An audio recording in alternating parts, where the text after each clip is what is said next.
नमस्कार, स्वागत है आपका नव इंडिया टेलीविज़न पर। लेकर आया हूँ आपका अपना कार्यक्रम पॉलिटिकली योर्स अशोक वानखेड़े। फिर लोकसभा में वही हुआ हंगामा, राज्यसभा में वही हुआ हंगामा, पार्लियामेंट के बाहर भी हंगामा। कॉकरोच जनता पार्टी का आंदोलन तो दिल्ली से समाप्त हो गया, लेकिन वो आग अभी शमी नहीं, ऐसा लगता है। लगातार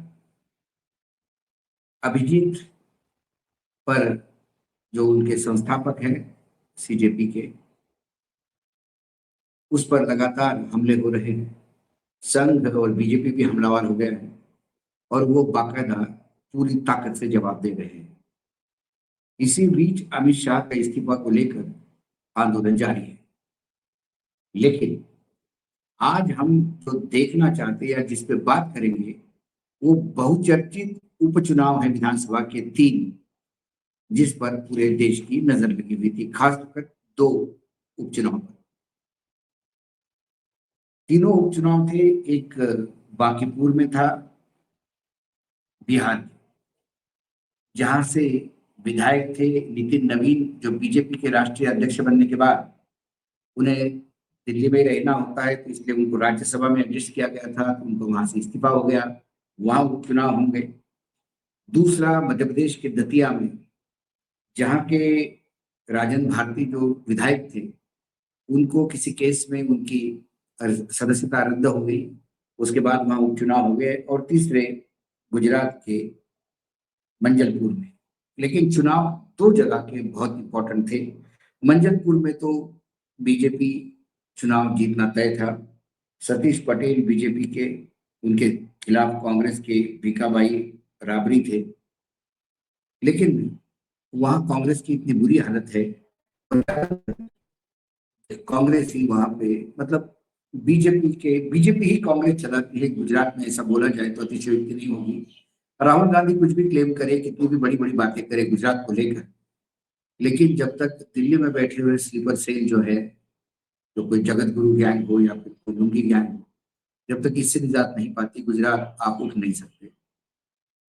क्योंकि गुजरात से ही उन्होंने शादी का घोड़ा, लंगड़ा घोड़ा, रेस का घोड़ा, ये सारी बातें की थी। लेकिन सारे लंगड़े घोड़े ही वहां दिखाई देते हैं। करीब करीब 20-22 हजार से ज्यादा की लीड से वहां गुजरात में कांग्रेस आ गई, लेकिन वो कभी चर्चा का विषय भी नहीं था। लेकिन चर्चा के विषय में 2 सीट जरूर थी, एक थी बांकीपुर और एक थी दतिया। सबसे पहले हम यदि बांकीपुर की बात करें, तो बांकीपुर की सीट इसलिए भी महत्वपूर्ण थी कि वो बीजेपी का गढ़ मानी जाती है। 3-4 बार तो नितिन नवीन ही वहां से विधायक रहे। इसके पहले जो भी लोग वहां से रहे, वो लगातार वही चुनाव, बीजेपी ही चुनाव जीतती रही। वो बीजेपी का गढ़ था। नितिन नवीन बहुत ही आराम से थे कि चलो ठीक है, बीजेपी का गढ़ है, किसी भी हालत में हमारी सरकार है। और उपचुनाव में जब जिसकी सरकार होती है, वो चुनाव जनरली जीतता है, सरकारी मशीनरी साथ में होती है, विपक्ष हतोत्साहित होता है, और विपक्ष के पास पैसा भी नहीं होता। अभी नया ट्रेंड जो खासकर 2014 के बाद शुरू हुआ आ गया है कि शक्तिहीन और अर्थहीन विपक्ष यदि सामने हो तो कोई चुनाव में लड़े। इसी मुकाबले में एक टिकट किसी व्यक्ति को दिया गया, लेकिन उसने चुनाव के फॉर्म भरने के पहले ही बता दिया कि मैं चुनाव लड़ने में इंटरेस्टेड नहीं हूं। ये पहली बार हुआ कि बीजेपी ने किसी को उम्मीदवार बनाया और वो चुनाव से भाग गया।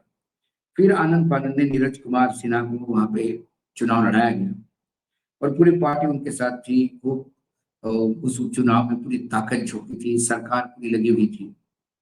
और सामने सरप्राइजिंगली इसलिए भी ज्यादा चर्चित हुआ कि जनसुराज पार्टी के संस्थापक अध्यक्ष प्रशांत किशोर, जो चुनाव मैनेजमेंट के सबसे बड़े खिलाड़ी माने जाते हैं इस देश में, और कई चुनाव जो वो क्लेम करते हैं, कई राजनीतिक दलों को उन्होंने सत्ता में लाया। उन्होंने पिछला बिहार का चुनाव लड़ाया, तो वो चुनाव नहीं लड़ रहे थे, लेकिन उन्होंने अपने बच्चों को या अपने टीम मेंबर्स को चुनाव लड़ाया। सब बुरी तरह से हार गए। कोई एक सीट भी नहीं कि जहां नंबर 2 पे आई। इतनी बुरी स्थिति में पार्टी का जब हश्र देखा, उसके बाद उन्होंने खुद ही, जिसको बोलते हैं लीडिंग फ्रॉम द फ्रंट, खुद ही चुनाव में उतरने का तय कर लिया। और फिर उन्होंने फॉर्म भरा। और जब वो पूरी ताकत से चुनाव लड़ने लगे, तो धीरे धीरे बीजेपी को लगा कि अब चुनाव आसान नहीं रहा। बीजेपी ने पूरी अपनी ताकत झोंक ली। लेकिन सरप्राइजिंगली वहां 15,000 से ज्यादा के वोट से प्रशांत किशोर वहां चुनाव जीत गए। प्रशांत किशोर का चुनाव जीतना ये इस देश के राजनीति में एक नई शुरुआत मानता हूं मैं। कई फैक्टर्स है वहां पर। एक सबसे बड़ा फैक्टर ये भी है कि उस बांकीपुर कॉन्स्टिट्यूंसी में करीब करीब 1 से 1.25 लाख जेएनजी मतदाता थे। वो जेएनजी मतदाता चित्र बदलेंगे ऐसे बहुत दिनों से लोग कह रहे थे। बीजेपी जनता दल यूनाइटेड के साथ मिलकर और बाकी छोटे मोटे दलों के साथ मिलकर सरकार में जिस हिसाब से चुनाव के पहले नीतीश कुमार को मुख्यमंत्री नहीं घोषित किया, चुनाव के बाद नीतीश को मुख्यमंत्री बनाया गया और उसके बाद तुरंत 2-4 महीने में उनको राज्यसभा मेंबर बना के भेज दिया। तो जनता दल के बहुत सारे मतदाता इस बात से बहुत आहत थे कि उनके ऊपर बीजेपी ने सम्राट चौधरी नाम के एक व्यक्ति को थोपा है। वो नाराजगी भी कहीं पलट गई है। दूसरी ओर आरजेडी की जो उम्मीदवार थी रेखा कुमारी, वो शायद मुझे लगता है कि उनका डिपॉजिट शायद जब्त हो गया है, इतना बुरी स्थिति वहां पे थी। आरजेडी ने चुनाव लड़ने के बजाय पीके को यदि समर्थन देते तो एक विपक्षी एकता भी दिखती और आरजेडी की पोल भी नहीं खुलती। आरजेडी का इतना बुरा हश्र ये बताता है कि अब बिहार में राजनीति में आरजेडी कांग्रेस एक गठबंधन है, इंडिया गठबंधन और इंडिया गठबंधन के बीच कोई नए युवाओं की यदि शक्ति सामने आई तो लोग उनको जगह देने को तैयार है। ये बिहार नहीं, ये देश के हर राज्य में करीब करीब ऐसा ही है। अब लोगों को लगने लगा है कि ये जो पुरानी लगातार आरजेडी और कांग्रेस है, शायद ये टक्कर नहीं दे पा रही है बीजेपी। उसका जीतना प्रशांत किशोर का एक सुखद घटना मैं मानता हूं। दूसरी तरफ लोग ये कहते हैं कि अरे नितिन नवीन का क्या होगा, जो आदमी अपने कॉन्स्टिट्यूंसी में अपने लगातार जहां बीजेपी का गढ़ माना जाता है वहां बीजेपी के उम्मीदवार को नहीं जितवा पाया तो देश में क्या इम्पैक्ट करेगा। हालत यह है कि नितिन नवीन का जो घर है, उनका जो वार्ड लगता है, उस वार्ड में भी बीजेपी हारी है। लेकिन जिस हिसाब से दिल्ली में सत्ता चल रही है उससे मुझे लगता है ये तो बहुत अच्छी बात है। नितिन नवीन के इस चुनाव बीजेपी के हारने से नितिन नवीन ने एक बार फिर प्रूव कर दिया कि वो बिल्कुल नाकारा है। ना जनता उनके साथ है, ना उनको चुनाव की कोई राजनीति समझ में आती है, ना वो जननायक है, ना वो नायक है, वो एक रबर स्टैंप है। और यही उनका यूएसपी है कि वो राष्ट्रीय अध्यक्ष बनाए गए। यदि राष्ट्रीय अध्यक्ष जननायक होते तो वो अपने विचार रखते। वर्तमान बीजेपी में जो चल रहा है उसमें सिर्फ रबर स्टैम्प्स चाहिए, सोचने के लिए अमित शाह और नरेंद्र मोदी काफी है, खासकर अमित शाह। तो उससे नितिन नवीन का कोई इम्पैक्ट नहीं होगा।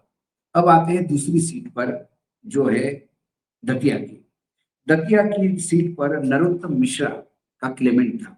नरोत्तम मिश्रा ये बहुत बड़े बीजेपी के खिलाड़ी है। जब शिवराज सिंह मुख्यमंत्री थे और मोहन यादव के मुख्यमंत्री बनने के पहले उन्हीं को माना जाता था कि नरोत्तम मिश्रा आने वाले समय में मुख्यमंत्री बन सकते हैं। अमित शाह से उनकी नजदीकी और बाकी राजनीतिक पेचो बहुत अच्छी तरह से जानते थे। लेकिन दुर्भाग्य हुआ कि जब चुनाव हुए सारी पार्टी तो जीत गई, दतिया से नरोत्तम मिश्रा हार गए। तब भी कहते हैं कि तब शायद मामा ने कोई गेम कर दिया जो नरोत्तम मिश्रा हार गए। उसके बाद जो जीते राजन भारती, उनका चुनाव रद्द होने के बाद नरोत्तम मिश्रा का अकेले का नाम भोपाल से दिल्ली आया था। यही उम्मीदवार हो सकते हैं, पिछली बार हारे लेकिन इस बार जीत जाएंगे।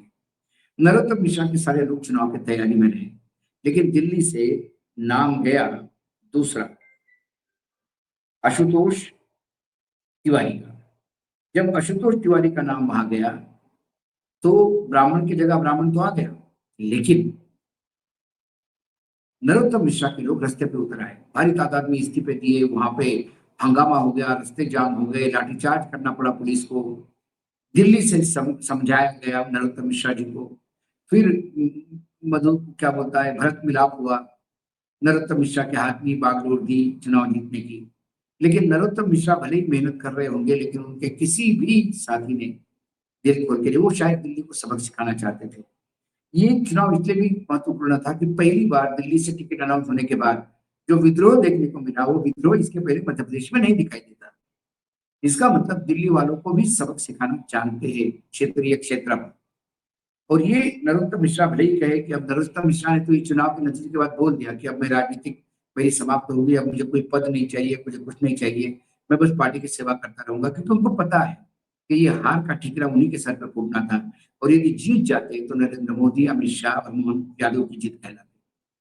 कुल मिला के मोहन यादव का एंटी इनकम्बेंसी, मोहन यादव के खिलाफ बहुत लोग थे, जेनजी।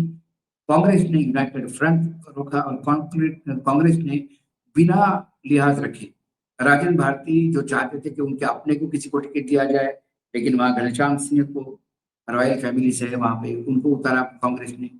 तो उसमें राजन भारती शायद कुछ टेढ़ी चाल चल रहे थे, तो नतीजे आने के पहले ही, मतगणना शुरू होने के पहले ही पार्टी ने उनको पार्टी की मेंबरशिप से ही निष्कासित कर दिया, क्योंकि आपने पार्टी विरोधी काम किया। कुल मिलाकर ये कांग्रेस की जीत होगी, ये जनता की जीत मैं मानता हूँ। ये जीत ऊपर से उम्मीदवार थोपने की जो प्रैक्टिस है, उसके खिलाफ बगावत थी। ये दतिया के लोगों की जीत, कांग्रेस से भी ज्यादा दतिया के लोगों की जीत है।